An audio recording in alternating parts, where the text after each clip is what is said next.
અંજનનો અભ્યાસખંડ જોવા જેવો છે.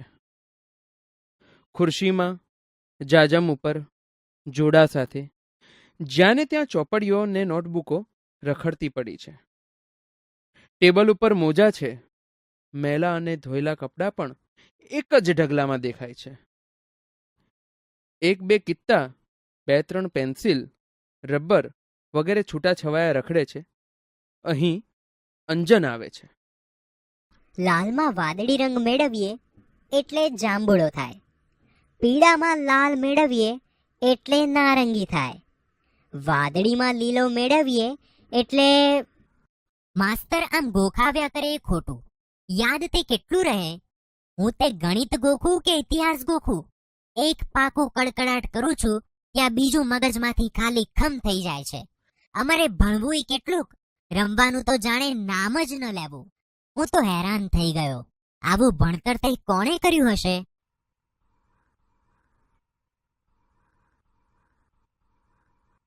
આ બરાબર ઉપાય છે. એકવાર આ લાલ ડાઘમાં ભૂરી શાહી ભેળવું એટલે પછી કોઈ દાડો નહીં ભૂલાય કે લાલ રંગમાં વાદળી રંગ ભેળવ્યાથી કયો રંગ ઉત્પન્ન થાય છે. બરાબર, જાંબુડો. જાંબુડો. પણ પીળા રંગનું શું થશે? ભાઈ, 17 સત્તા કેટલાયા 100? પણ હું વાંચું છું ત્યારે કેમ આવી? જા, નથી કહેતો. તું તો હમણાં કૂદકા મારતો હતો. તેમાં તારું શું ગયું? જા, તું તારું કામ કર. પણ કે કૂદકા મારવા દઉં? ગરબડ નહીં, જાઉં કૂદીશ ખરો, પણ તને તો કાંઈ નહીં કહું. બાપુને બોલાવવા દે. કપડાં કાળા કર્યા છે તો લગીર ગાલ લાલ કરે. મને જવા દે. કિન્નર, 17 સત્તા 19 100. કેમ રે? શાના ધમપછાડા ચલાવ્યા છે? આ કિન્નુ મને ક્યારની પજવે છે. કેમ કિન્નરી? મસ્તી તો અંજુ કરે છે. એના હાથ અને કપડાં જુઓ. અલ્યા, તું તો સુધરવાનો જ નહીં ને. રોજ ને રોજ તારી સામે ફરિયાદ હોવાની. એક દી બારીના કાચ ભાંગે છે તો બીજે દી દવાની બાટલી ફોડે છે. આજે શાહી ઢોળી કપડાં બગાડ્યા, આખા ઘરમાં ડાઘા પાડ્યા. બોલ, કેમ કરતા શાહી ઢોળી? ટેબલ પર નાચ કરતો હતો કે ખડીઓ કાઢતો હતો? હું લાલ શાહીમાં વાદળી ભેળવવા ગયો. ત્યારે તો કહે ને કે હુન્નર કરતો હતો. ના, હું ખાતરી કરતો હતો કે એ બેની મેળવણીથી જાંબુડો રંગ થાય છે કે નથી થતો. કેમ? કોઈ રંગારાને ત્યાં નોકરી લેવી છે કે શું? બેસ, વાંચવાનું વાંચ. 10 વાગ્યા પહેલા જો આ ખુરશીમાંથી હાલ્યો કે બોલ્યો તો પગ જ વાળી નાખીશ. બાપુ, માં કહે છે કે તમે અંજુને મારશો માં. એણે જ બગાડ્યો છે. તદ્દન રેઢિયાળ છોકરો થઈ ગયો છે. કાલે એના માસ્તર પણ કહેતા હતા કે ભાઈ પહેલા નંબરના ટોટ છે. માસ્તર ભણાવે ત્યારે ભાઈનું મન ભીતોમાં ભમતું હોય છે. ફાવે છે તો ઊંઘી જાય છે, નથી ઊંઘતા ત્યારે બાંકડા બગાડે છે. વર્ગના બાંકડે બાંકડે એમનું નામ કોતરાઈ ગયું છે.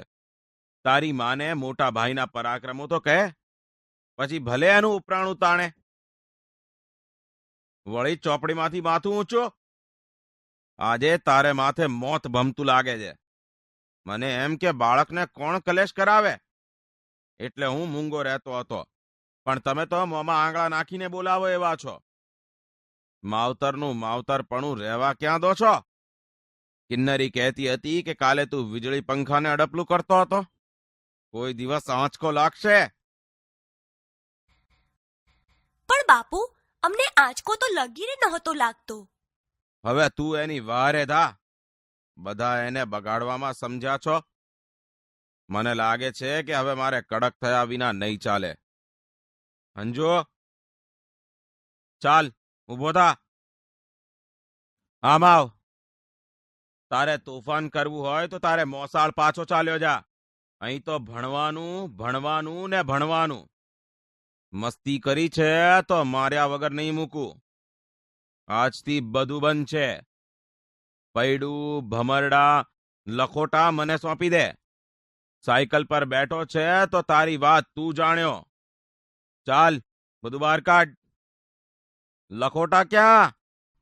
ખોવાઈ ગયા. કે મોટા ભા થઈને કોઈને દઈ દીધા? બીજું શું શું છે? કશું નથી. જોવા દે. કેમ અંજુભાઈ, આનું શું કામ પડ્યું હતું? એકાદ મગજમાં ખોડ એટલે ચસકી ન જાય. બોલતો કેમ નથી? મોંમાં મગ ભર્યા છે? હથોડી કેમ લીધી હતી? આ ખુરશીના પાયા જરા ઢીલા થઈ ગયા હતા તે તું સમા કરવાનો હતો કેમ? સુથારને ઘરે અવતાર લેવો હતો ને? આવો દોઢ ડાયો તું ક્યાં લગી રહીશ? મારે તો તારા નામનો કેટલો કકળાટ કરવો. અંજુ ચાલ, માં બોલાવે છે. જા, એની સોડમાં સંતા. બાળકોના ભવિષ્ય એમની માતાઓ જ રગદોળે છે. પ્રભુ પ્રભુ. માંદલો અંજન પથારીમાં પડ્યો છે. એનો પ્રફુલ્લ ચહેરો પીળો પડી ગયો છે. આંખોનું તેજ જરા હણાયું લાગે છે. એની પડખે ઈસ ઉપર કિન્નરી બેઠી છે. અંજનના કપાળ પર, માથા પર, હૃદય પર એ પોતાનો સુવાળો હાથ ફેરવતી તાકી તાકીને અંજન સામું જોતી હોય છે.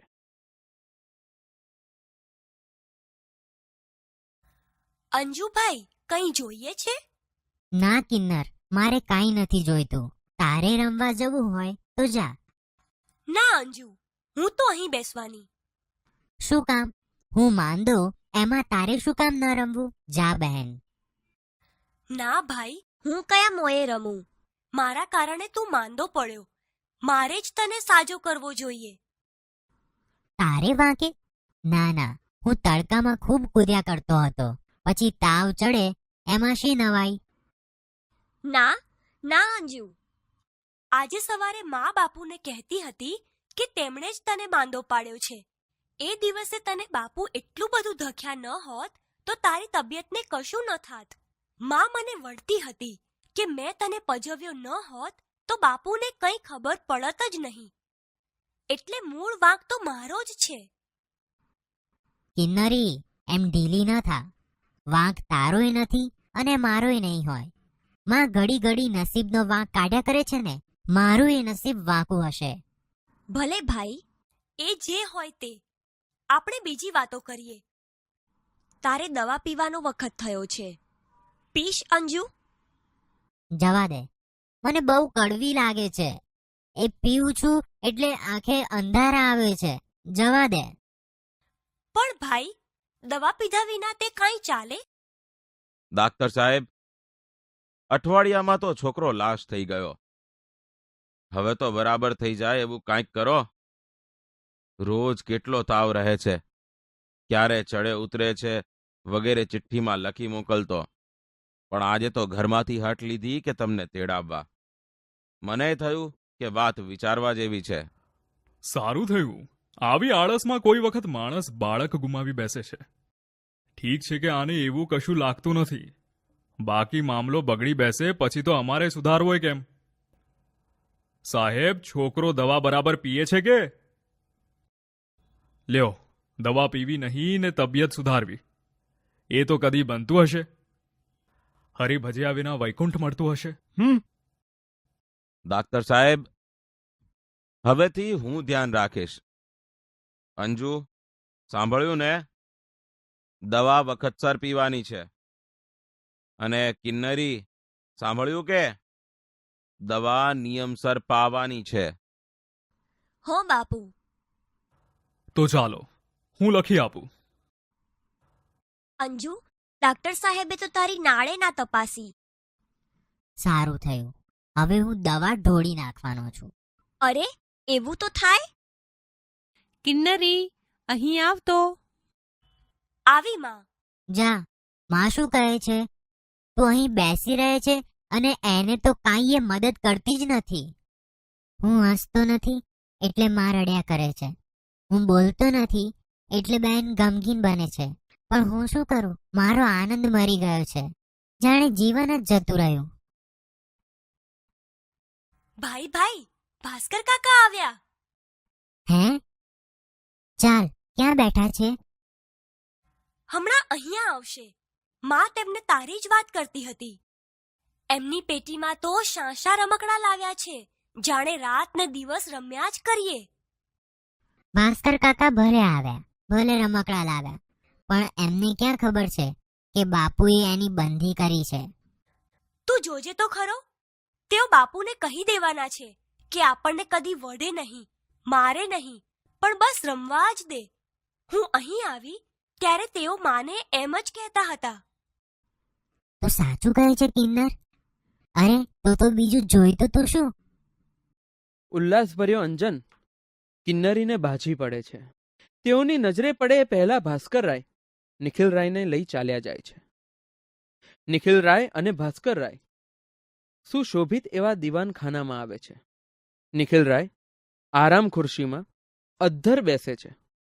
ભાસ્કર રાય ઝૂલતી ખુરશીમાં હીંચે છે. જોયું ને નિખિલભાઈ, એટલી વારમાં અંજન કેટલો ખુશ મિજાજમાં આવી ગયો. એને તમારી બીકનો તાવ આવતો હશે. ભાસ્કરભાઈ, તમે મને ખોટો દોષ દો છો. અંજુના લક્ષણ તમે જાણતા નથી. મહિના દાડા પહેલા એ કોલસાનો એક મોટો કકડો લઈ એનો ભૂક્કો કરતો હતો. શા વાસ્તે? ને પૂછ્યું ત્યારે કહે કે કોલસામાંથી સાકર બને છે. એવું તેણે વાંચ્યું છે એટલે એ એમાંથી સાકર શોધતો હતો. આવું એકવાર નથી બન્યું. નિત્ય નવા હુન્નર. કેટલા કહું, મારે તે ક્યાં સુધી આંખાડા કાન કરવા? એમાં ભણવાનું તો નામ જ ન મળે. એ નકામા થોથા જડે તો એની પાછળ ઉજાગરા કરે. ભાઈ, તમારી ભૂલ થાય છે. ભણવાની ચોપડીઓ મોઢે કરનારાઓએ પણ એમનું કેટલું દળદર ફીટાડ્યું. એવાય ચોટે ચોટે રજડે છે. આપણા વર્ગમાં કાયમ પહેલા 5ની અંદર નામ રાખનાર રાજારામને મહિને માંડ 35 રૂપરડી મળે છે.